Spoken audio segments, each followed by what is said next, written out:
પટેલ વિદ્યાભવન, નાના વરાછા, સુરત. વિષય વાણિજ્ય વ્યવસ્થા અને સંચાલન, ધોરણ 11.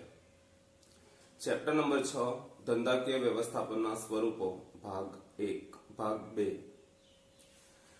વાણિજ્ય વ્યવસ્થામાં આજે આપણે જોવાના છે ચેપ્ટર નંબર 6 નો મુદ્દા નંબર છે 6.3 સંયુક્ત હિસ્સાવાળી કંપનીની મર્યાદા. સંયુક્ત હિસ્સાવાળી કંપનીની મર્યાદાની વાત કરીએ તો સર્વપ્રથમ મર્યાદા છે લાંબી અને ખર્ચાળ સ્થાપના વિધિ. સંયુક્ત હિસ્સાવાળી કંપનીની સ્થાપના વિધિ ખૂબ જ લાંબી હોય છે, સ્થાપના વિધિ ખૂબ જ ખર્ચાળ હોય છે. કારણ કે સંયુક્ત હિસ્સાવાળી કંપનીની સ્થાપના કરવામાં આવે છે ત્યારે આવેદનપત્ર અને નિયમન પત્રક તૈયાર કરવું પડે છે. આ આવેદન પત્રક અને નિયમન પત્રક તૈયાર કરવામાં લાંબો સમયગાળો જાય છે અને તેના કારણે જે સ્થાપના વિધિ છે તે ખૂબ જ લાંબી બને છે. ઉપરાંત આવેદન પત્ર અને નિયમન પત્ર તૈયાર કરતી વખતે અન્ય જે નિષ્ણાંતો છે, સલાહકારો છે, તેમની સલાહ લેવી પડે છે અને તેમને મોટા પ્રમાણમાં જે ફી છે એ ચૂકવવી પડે છે.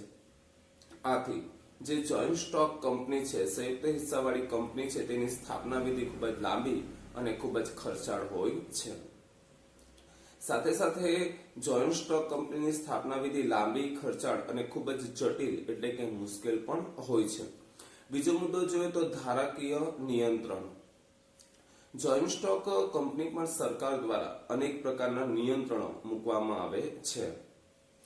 દાખલા તરીકે જોવા જઈએ તો જોઈન્ટ સ્ટોક કંપનીના જે સંચાલકો છે એ સંચાલકોએ વિવિધ પ્રકારના પત્રકો છે એ નિશ્ચિત સમયે જે સેબી છે એ સેબી સમક્ષ રજૂ કરવાના હોય છે અને તેના કારણે જોઈન્ટ સ્ટોક કંપની પર સરકાર દ્વારા વિવિધ પ્રકારના નિયંત્રણ, ધારા એટલે કે નિયમો, નિયંત્રણો, કાયદા, ધારા એટલે કે કાયદા, વિવિધ પ્રકારના નિયંત્રણો મૂકવામાં આવે છે. વહીવટી ખર્ચમાં વધારો. જે સંયુક્ત હિસ્સાવાળી કંપની છે એ સંયુક્ત હિસ્સાવાળી કંપનીમાં નિષ્ણાંતોની સેવા લેવામાં આવે છે. વિશિષ્ટ અધિકારીઓને આકર્ષક પગાર આપવામાં આવે છે, એટલે કે અધિકારીઓનો પગાર પણ ઊંચો હોય છે. વિવિધ પ્રકારના સંશોધનો હાથ ધરવામાં આવે છે અને તેના કારણે શું થાય છે તો તેના કારણે જે એકમ છે એ એકમના ખર્ચમાં વધારો થઈ જાય છે. આમ અધિકારીઓને આકર્ષક પગાર, નીત નવા સંશોધનોના કારણે જે જોઈન્ટ સ્ટોક કંપની છે તેના ખર્ચામાં વધારો થાય છે. વહીવટી ખર્ચમાં વધારો. નિષ્ણાંતોને ઊંચી ફી આપવામાં આવે, આકર્ષક પગાર આપવામાં આવે અધિકારીઓને અને નીત નવા સંશોધન કરવા પડતા હોવાથી જોઈન્ટ સ્ટોક કંપનીમાં જે વહીવટી ખર્ચ છે, આંતરિક વહીવટી ખર્ચ છે તે ખૂબ જ વધુ હોય છે. આ ખુદશાહી વહીવટ. આપણે જાણીએ છીએ કે મોટા ભાગે જે કંપનીઓ હોય છે એ કંપનીમાં આપણને યુનિયન જોવા મળે છે. મોટાભાગની કંપનીમાં કર્મચારી યુનિયન હોય છે અને આ કર્મચારી યુનિયન જે છે એ સંચાલકો પર દબાણ લાવે છે અને આ કર્મચારી યુનિયન સંચાલકો પર દબાણ લાવીને પોતાની જે અયોગ્ય ઈચ્છાઓ છે એ ઈચ્છાઓ પૂર્ણ કરાવે છે. સાથે સાથે જ જે કર્મચારી યુનિયન છે એ કર્મચારી યુનિયનના જે સભ્યો છે એ સભ્યો એ એકમની જે વિવિધ પ્રકારની સાધન સામગ્રી છે તેનો પોતાના અંગત ઉપયોગ માટે ઉપયોગ કરતા જોવા મળે છે. તો કંપનીના નાણાં કે કંપનીની મિલકત કે જે કંપનીની ખાનગી માહિતી છે એ ખાનગી માહિતી પણ સચવાતી નથી. આમ આપણને આ ખુદશાહી વહીવટ સંયુક્ત હિસ્સાવાળી કંપનીમાં જોવા મળે છે. રહસ્યની જાળવણી. આપણે જોયું કે માલિકીનું સ્વરૂપ હોય તો રહસ્યની જાળવણી સરળ છે, પરંતુ જોઈન્ટ સ્ટોક કંપનીમાં રહસ્યની જાળવણી સરળ નથી, પરંતુ ખૂબ જ મુશ્કેલ છે. શા માટે? તો જોઈન્ટ સ્ટોક કંપનીમાં જે વાર્ષિક ઓડિટ થાય છે એ ઓડિટની નકલ દરેક સભ્ય અને દરેક સભ્યની સાથે સાથે જ રાજ્ય રજિસ્ટ્રારને પણ તેની નકલ મોકલવાની હોય છે અને તેના કારણે આપણે એમ કહી શકીએ કે જોઈન્ટ સ્ટોક કંપનીમાં જે રહસ્ય છે, એકમના રહસ્ય છે એ રહસ્યની જાળવણી સરળતાથી થઈ શકતી નથી. ઉપરાંત કાયદા અનુસાર શેર અંગેની માહિતી છે, ડિબેન્ચર અંગેની માહિતી છે, તો આ દરેક માહિતી છે એ જાહેર કરવી પડે છે અને તેના કારણે જોઈન્ટ સ્ટોક કંપનીમાં જે રહસ્યની જાળવણી છે એ જાળવણી કરી શકાતી નથી. નીતિ વિષયક નિર્ણય લેવામાં વિલંબ. નિર્ણયમાં વિલંબ શા માટે? તો જોઈન્ટ સ્ટોક કંપનીમાં જો કોઈ પણ પ્રકારનો નિર્ણય લેવો હોય તો દરેક સભ્યની સંમતિથી નિર્ણય લેવામાં આવે છે અને દરેક સભ્યની સંમતિ લેવામાં ઘણો બધો સમય વીતી જતો હોવાથી, કારણ કે કોઈ પણ પ્રકારનો નિર્ણય લેવો હોય તો દરેક સભ્યને ભેગા કરવા, તેમની સંમતિ લેવી અને પછી નિર્ણય લેવામાં આવે તો નિર્ણય લેવામાં ઘણો બધો સમય વીતી જાય છે અને તેના કારણે એમ કહી શકાય કે જોઈન્ટ સ્ટોક કંપનીમાં નિર્ણય લેવામાં વિલંબ થાય છે. ઓછી પરિવર્તનશીલતા. જોઈન્ટ સ્ટોક કંપનીમાં સરળતાથી ફેરફાર, પરિવર્તન કરી શકાતા નથી. એનું કારણ શું છે કે જોઈન્ટ સ્ટોક કંપનીમાં કોઈ પણ પ્રકારના ફેરફાર કરવા હોય, કોઈ પણ પ્રકારના પરિવર્તન કરવા હોય, બદલાવ કરવા હોય તો સભ્યની સંમતિ લેવી પડે છે. ઉપરાંત ઘણીવાર જોઈન્ટ સ્ટોક કંપનીમાં કોઈ પણ પ્રકારના બદલાવ, ફેરફાર કે પરિવર્તન કરવા હોય તો કેન્દ્ર સરકાર કે રાજ્ય સરકારની પરવાનગી પણ લેવી પડે છે અને રાજ્ય સરકાર અને કેન્દ્ર સરકારની પરવાનગી લઈ ઈચ્છિત ફેરફાર કરી શકાય છે. આથી એમ કહી શકાય કે જોઈન્ટ સ્ટોક કંપનીમાં જે પરિવર્તનશીલતા છે એ પરિવર્તનશીલતા જોવા મળતી નથી. સરળતાથી કે ઝડપથી જોઈન્ટ સ્ટોક કંપનીમાં બદલાવ હાથ ધરી શકાતો નથી કે બદલાવ કરી શકાતો નથી. ઉપરાંત આપણે જોઈએ તો નીતિ વિશે સટ્ટાખોરીને ઉત્તેજન. જોઈન્ટ સ્ટોક કંપનીના સંચાલકો હોય છે. આ જોઈન્ટ સ્ટોક કંપનીના સંચાલકો એ જે શેર બજાર છે એ શેર શેરમાં કૃત્રિમ ફેરફાર સર્જીને વધુને વધુ લાભ મેળવે છે. જોઈન્ટ સ્ટોક કંપનીમાં જે શેર બજાર છે એ શેર બજારમાં એકમના જે સંચાલકો છે એ સંચાલકો શેરમાં કૃત્રિમ ફેરફાર કરીને વધુને વધુ લાભ મેળવે છે. તો આ રીતે જે સટ્ટાખોરી છે એ સટ્ટાખોરીને વિશેષ ઉત્તેજન આપતા જોઈન્ટ સ્ટોક કંપનીના સંચાલકો એ સટ્ટાખોરીને વિશેષ ઉત્તેજન આપતા આપણને જોવા મળે છે અને તેના કારણે જે સભ્ય છે એ સભ્યએ ઘણીવાર નુકસાન સહન કરવાનો વારો આવે છે. તો આમ જોઈન્ટ સ્ટોક કંપની સટ્ટાખોરીને ઉત્તેજન આપે છે.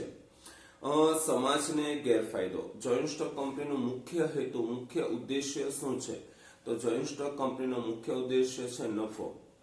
નફો મેળવવા માટે જોઈન્ટ સ્ટોક કંપની એક ઘણીવાર ગ્રાહકોનું શોષણ કરે છે, હલકી ગુણવત્તાવાળી વસ્તુનું ઉત્પાદન કરે છે અને ગ્રાહકો પાસે વધુ કિંમત લે છે, અથવા તો નકલી કે બનાવટી વસ્તુનું ઉત્પાદન કરે છે અને ગ્રાહકને ઊંચી કિંમતે વસ્તુનું વેચાણ કરે છે. આથી એમ કહી શકાય કે જોઈન્ટ સ્ટોક કંપની એ સમાજને ઘણીવાર તેનાથી ગેરફાયદાઓ થાય છે. બીજું કે જોઈન્ટ સ્ટોક કંપની એ માનવને મહત્વ આપતી નથી. જોઈન્ટ સ્ટોક કંપની નફાને મહત્વ આપે છે અને ઘણીવાર એ નફાનો ભોગ એ કર્મચારી કે સમાજે બનવું પડે છે. તો આમ જોઈન્ટ સ્ટોક કંપની છે એ જોઈન્ટ સ્ટોક કંપનીના કારણે સમાજને ઘણીવાર ગેરફાયદાઓ પણ થાય છે. તો લાંબી અને ખર્ચાળ સ્થાપના વિધિ છે. જોઈન્ટ સ્ટોક કંપનીની સ્થાપના વિધિ ખૂબ જ જટિલ છે, ઘણો સમય માંગી લે છે, કારણ કે આવેદન પત્ર અને નિયમન પત્ર તૈયાર કરવા પડે છે, નિષ્ણાંતોની સલાહ લેવી પડે છે અને ત્યારબાદ જે સ્થાપના કરી શકાય છે. તેમ કહી શકાય કે જોઈન્ટ સ્ટોક કંપનીની સ્થાપના વિધિ ખૂબ જ લાંબી અને ખૂબ જ ખર્ચાળ છે. ધારાકીય નિયંત્રણ. જોઈન્ટ સ્ટોક કંપની પર વિવિધ પ્રકારના કાયદાઓ લાગુ પડે છે અને કાયદાનું પાલન દરેક જોઈન્ટ સ્ટોક કંપનીએ ફરજિયાત રીતે કરવું જ પડે છે. જે નિયંત્રણ પત્રક છે, હિસાબી પત્રક છે, આ દરેક પત્રક રાજ્ય રજિસ્ટ્રાર પાસે, સેબી પાસે ફરજિયાત મોકલવું પડે. તો કેટલાક નિયંત્રણો જોઈન્ટ સ્ટોક કંપનીને લાગુ પડતા જોવા મળે છે. વહીવટી ખર્ચમાં વધારો. કે જોઈન્ટ સ્ટોક કંપનીમાં વહીવટી ખર્ચ ઊંચા પ્રમાણમાં થાય છે, કારણ કે પગાર ઊંચો દેવો પડે, વિવિધ સંશોધનો કરવા પડે, નવી નવી ટેકનોલોજી વસાવવી પડે અને તેના કારણે જે ખર્ચ થાય છે ખર્ચનું પ્રમાણ વધે છે. આથી એમ કહી શકાય કે જોઈન્ટ સ્ટોક કંપનીમાં હિસાબી ખર્ચમાં વધારો થતો જોવા મળે છે. આપખુદશાહી વહીવટ. કે જોઈન્ટ સ્ટોક કંપનીમાં મોટા ભાગે યુનિયન જોવા મળે છે અને યુનિયન એ સંચાલકો પર પોતાનું વર્ચસ્વ જમાવી દે છે અને એકમમાં પોતાની મનમાની કરે છે, એટલે કે આપ ખુદ શાહી જોવા મળે છે. કંપનીની મિલકત હોય કે કંપનીના જે માહિતી હોય વગેરેનો અયોગ્ય ઉપયોગ કરતા જોવા મળે છે. રહસ્યની જાળવણીમાં મુશ્કેલી કે જોઈન્ટ સ્ટોક કંપનીમાં જે કંપનીના રહસ્યો છે એ રહસ્યની જાળવણી સરળતાથી થઈ શકતી નથી, કારણ કે જે વાર્ષિક ઓડિટ થાય છે એ વાર્ષિક ઓડિટની એક નકલ એ સભ્યને મોકલવાની હોય છે અને બીજી નકલ જે રાજ્ય રજિસ્ટ્રાર છે તેને મોકલવાની હોય છે. આથી એમ કહી શકાય કે જોઈન્ટ સ્ટોક કંપનીમાં જે રહસ્ય છે, એકમના જે ગુપ્ત રહસ્ય છે, ગુપ્ત રહસ્યની જાળવણી સરળતાથી થઈ શકતી નથી.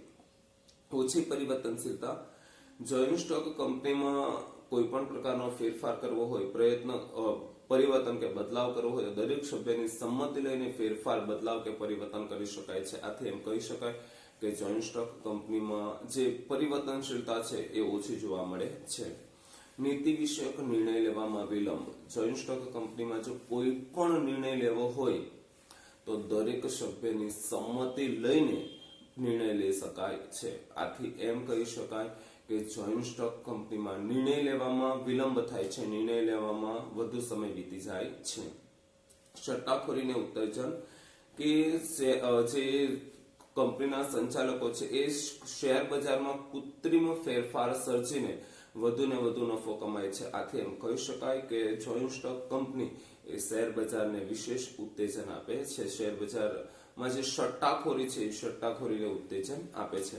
અને સમાજને ગેરફાયદો કામદારોની હડતાલ કે માલિકો દ્વારા તાળાબંધી કરવામાં આવે, કામદારો હડતાલ કરે અથવા તો માલિકો દ્વારા તાળાબંધી કરવામાં આવે તો તેનો ગેરફાયદો સીધો સમાજના લોકોને થાય છે કે સમાજના લોકોની જે આવક છે એ આવક બંધ થઈ જાય છે, તેમનું જીવન ધોરણ નીચું જાય છે, તેમની રોજગારી છીનવાય છે. બીજું કે જોઈન્ટ સ્ટોક કંપની જે છે એનો મુખ્ય ઉદ્દેશ્ય નફો છે અને નફો મેળવવા માટે જોઈન્ટ સ્ટોક કંપનીએ હલકી ગુણવત્તાવાળી વસ્તુનું પણ ઉત્પાદન કરી સમાજને ઊંચી કિંમતે વેચાણ કરી શકે છે. આથી ઘણીવાર જોઈન્ટ સ્ટોક કંપનીના કારણે સમાજને પણ નુકસાન થાય છે. તો આ રીતે આપણે જોયું કે જોઈન્ટ સ્ટોક કંપની એ જે આર્થિક વિકાસ છે તેનું એન્જિન તરીકે ઓળખવામાં આવે છે. દેશના આર્થિક વિકાસમાં મોટાભાગે જોઈન્ટ સ્ટોક કંપનીનું યોગદાન ખૂબ જ મહત્વનું છે, પરંતુ જોઈન્ટ સ્ટોક કંપનીની કેટલીક મર્યાદાઓ રહેલી છે. તેના થકી જોઈન્ટ સ્ટોક કંપની થકી ઘણા બધા ગેરફાયદાઓ થાય છે. Joint stock company